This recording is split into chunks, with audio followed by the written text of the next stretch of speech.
November 15th at 4:25 Eastern is circled on my calendar. Patriots Giants at the Meadowlands. We know the G-Men had the Pats number back in 2007. In 2011, of course, winning the Super Bowl. But this time around, New England is favored by 7 to stay perfect. Skip, what chances do you give the G-Men to win this one? I must admit to you, when I first saw this betting line this morning, only 7? Oh, God.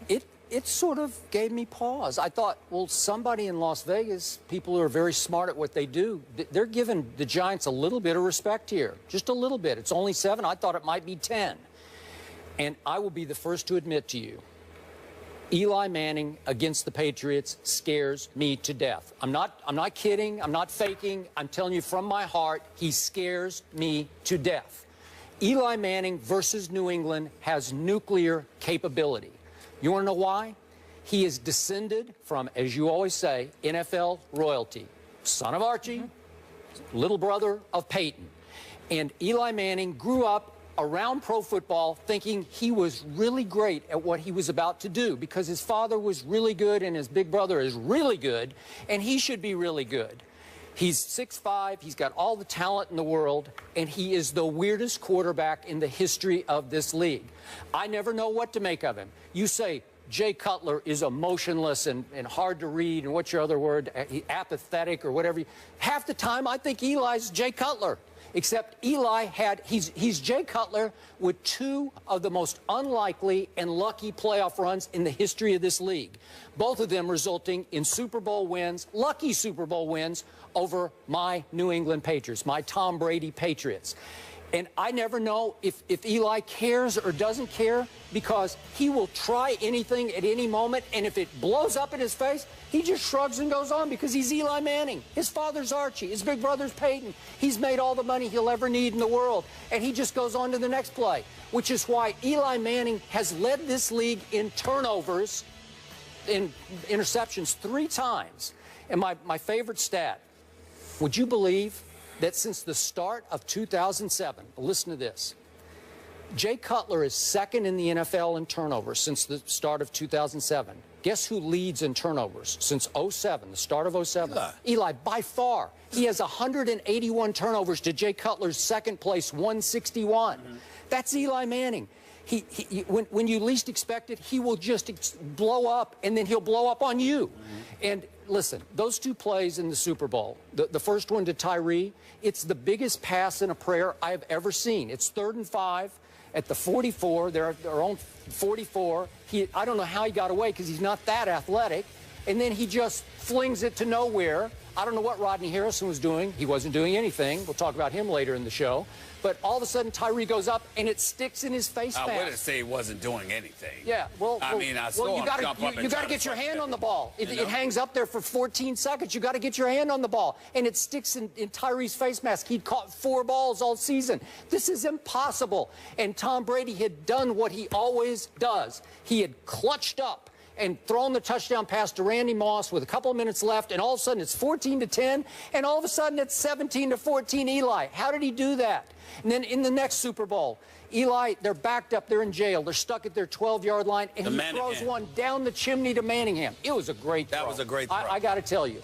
But it followed on the heels of the unluckiest throw in Tom Brady's career, because I'm getting ahead of our video here, but just before that, Brady had Wes Welker right down the seam, just wide open. Just lead him a little bit. Just lead him just a little bit, Tom. Hit him in stride. It's going to be a touchdown, and the game's going to be out of reach. But no, he threw it a little behind him. Tom Brady made a bad throw. I said this. I said it at the time. I thought it was a bad throw. I don't recall. That's so just me. I'm touched. Okay. There was a moment for me. I said it the next day. A lot of people said Welker dropped the ball. I thought it was a very difficult, because you're going to make Wes Welker, who's not your typical deep threat wide receiver, flip in the air and try to catch the ball over the wrong shoulder. He just made a bad throw. But if he makes a good throw, we're having a different conversation right now. Eli Manning, turnover machine. But Eli Manning made 2 Super Bowl runs that put him on the national map. So will he be afraid of this moment? No. He'll go out there and do what he does. I think that you're a bit too hard on Eli Manning. I can understand the bitterness. It makes total sense because it robbed your boy Tom Brady of not one, but two Super Bowls. And so you haven't gotten over that. You're still lamenting those experiences, the emotions that come with it. You're a bit depressed. You haven't recovered, typically so. I haven't. It's about 8 years ago, one of them, and 4 the other one. But I would say I think it was yesterday. It feels like. I'm looking at Eli's numbers right now. He did lead the league in interception 3 times. Skip. In 2007, it was 20. In 2010, it was 25. In 2013, it was 27. 27. 27. So that year he had 18 touchdowns to 27 interceptions. Is it? No. It says here. I'm just. I'm just looking at. No, I was just wondering because that was the year they won the Super Bowl. That's right. It was the year they won the Super Bowl, but he had 20 interceptions. Wow. He had 20 interceptions. What I'm saying to you, Skip, is this. When you look at these numbers, what you're missing is in between. After the 20 interceptions, 10 and 14 over the next 2 years. After the 25 interceptions, just 16 and 15 the next 2 years. After the 27 interceptions, 14 last year, and thus far he only has 6. All I'm trying to say to you is that Eli Manning is a 2-time Super Bowl champion for a reason, and you need to respect that. Then you look at a Reuben Randall. You look at an Odell Beckham Jr.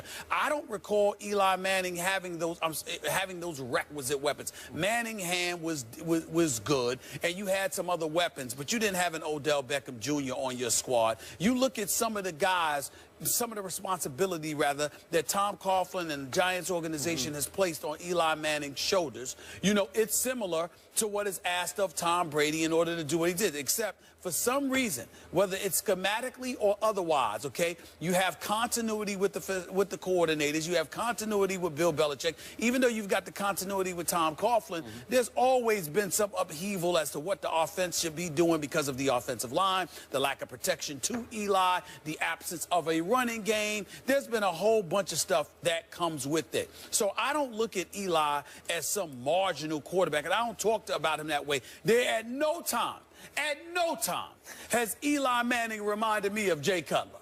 At no time has that happened. Well, it's more, you know, I don't know if it's Gomer Pyle or what was the character's name for the 50s? The aw shucks kind of guy from the Andy Griffith days. I keep trying to remember. I think that's who Eli Manning reminds me of to some degree. Okay, I'll buy that. The aw shucks kind of guy or whatever. But he didn't seem indifferent. He didn't seem apathetic. He's just always somebody that, you know, his actions weigh heavily on him. He actually cares a lot about what he's doing. And as a result, when he messes up, you can see it in him.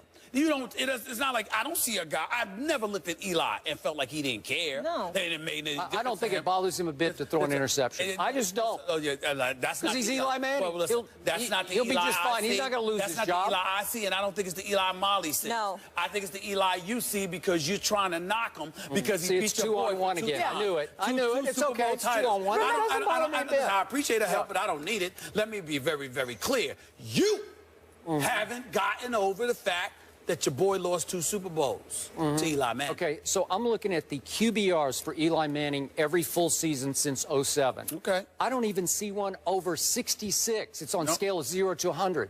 That's how wildly inconsistent he can be. You in the 50s, you told me that was average. Okay. So what's the 60s? Okay, 60. It's just okay. His rating right now is at 70. But here's the point. On 2 Super Bowl runs to 2 Super Bowl championships, he had a QBR for those games in that postseason of 73 and 73. Well, that's extraordinary, man. I mean, that's just, and remember, the first one was all on the road. He goes on the road, and then he beat Aaron Rodgers at Lambeau. How could you do that? So you know how you can do that when you have talent and you care. Jay Cutler has talent, but he doesn't care. Go ahead. Timeout, point of order. The Godfather quote, you never tell anyone outside the family what you're thinking. That's what Eli lives by. He doesn't show emotion. The Mannings don't show their emotion. It doesn't mean he doesn't care. It means he's not soft. Second point of order. Do you star in a Gatorade commercial? Did I? Yes. Yes, you did. Yes. Well, I think star in. We're all champions. Excuse me, we're all champions cast in that. Do you think Eli doing his rings? Do you think they said, let's cast the weirdest quarterback in the league, or let's get champions for this commercial for Gatorade? They were torturing me to put me just after Eli. Just a couple of frames after Eli. I had to watch him do this to the camera with 2 rings, and then I have to say it. They cast him because he's a champion. Yeah. That's right. Respect There the you man. go. Yeah. You probably asked to be a part of that Gatorade commercial because of Eli. I did not. That might have been the reason. It was a setup. That might have been the reason. Yeah. I don't think it was a setup. They didn't call Tony Romo. They called By the way, it's Eli. a great Remember commercial. that. It is a great commercial. Thank you. Proud of you, bro. Rex Ryan isn't pulling any punches versus the Jets this weekend. The guys will react after the break. Good old Rex being Rex. More First Take in a minute.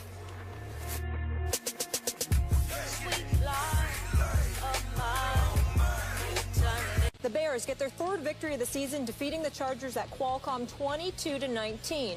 Phillip Rivers threw for 280 yards in the loss, giving him 3,033 for the season. That marks his 10th straight season with at least 3,000 passing yards, tied for the fourth longest streak in NFL history. Pretty impressive.